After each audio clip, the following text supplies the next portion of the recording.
Welcome back to our Future Ready Digital Skills series.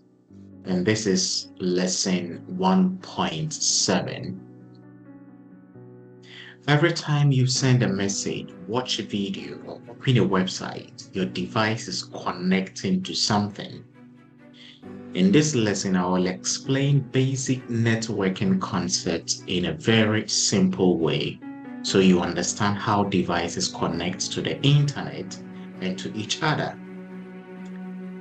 By the end of the lesson, you'll be able to understand what a network is, explain the difference between the internet and Wi-Fi, identify common types of network connections, get to understand why connection issues happen, and use networks more confidently and safely.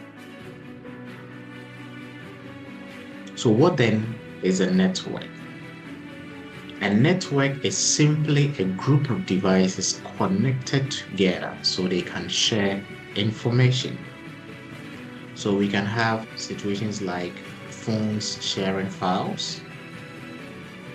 We can also have computers in an office connected in some form or shape to a network. Then we can also have your devices connected at home. And as we delve deeper into this series, you'll get to understand these IP addressing, so don't worry too much about it. It's just a basic understanding of what a network is. So whenever devices talk to each other, they are part of a network. Many people think the internet and Wi-Fi are the same. They are not. So the internet, we say, is a global network that connects devices all over the world. And a Wi-Fi is a wireless way your device connects to the internet through a router. So you can have Wi-Fi without internet and also internet without Wi-Fi. So you just need to get this simple understanding. As we delve deeper, I'll get to elaborate more. And what are these types of network connections? So devices connect in different ways, and I believe most of you or some of you are familiar with this. We've got cables and we got this device, and you don't know what this device does or what they are. But as we move on, you'll get to understand it. So they can connect through what wired connection.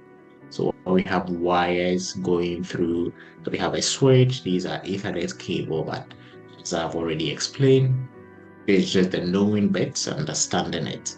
So we'll get into the details as we move along.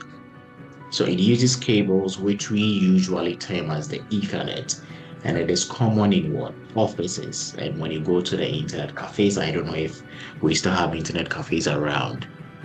In those days, we used to have internet cafes where you go to a particular space, plug in your laptop, connect it with a cable that you can get access to internet. But now we have internet access almost everywhere on our phones. Then we do have the wireless connection, which uses Wi-Fi. So most of us use our phones. So you've got a Wi-Fi, you've got a Wi-Fi. Am I connected to the internet? Yes. So a wireless way of connecting to the internet. So you can have a Wi-Fi, but you cannot have an internet. It depends on the situation.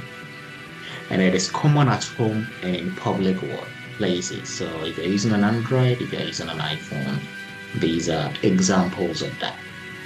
Then in a situation where you don't have a Wi-Fi, you can use your mobile data. So your cellular networks, the 3G, the 4G, the 5G, and this is usually provided by our mobile networks. And each has advantages depending on where you are.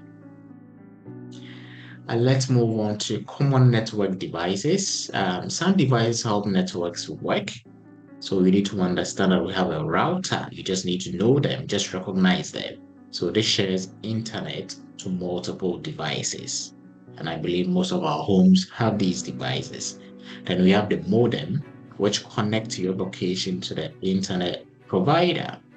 Then we've got access points which extends Wi-Fi coverage. So you can have, your router in a particular, environment. It can be in an office building, but as you move across various levels, various floors within that office building, you tend to lose connection. So we use this access point to extend the Wi-Fi coverage. So you don't need to configure these. I just want you to understand them and recognize them. Okay, we'll get to the part where we start configuring. Then why connection problems happen? So connection problems are commonly and usually simple.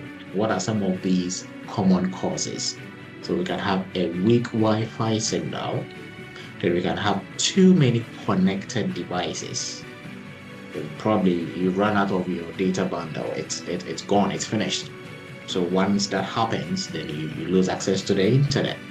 Then probably your router needs some restarting. So most issues are not your fault. Many can be fixed easily, and that is why open your eyes to this, so that you don't go and request for the services of a technician, where you can actually fix this on your own. Yeah. So what I need you to do is you pause the video and identify how your device is connected. Is it Wi-Fi or mobile data? And currently I'm using my Wi-Fi. So if I go to the start button and you go to your wireless, I'm connected. So if I want to turn it off, I click on it, it's going to go off, but I don't want to do that. If I do that, I lose connection and I cannot record this lesson. Okay. Then you can check the network name which you saw. Then you can turn the Wi-Fi off and on again.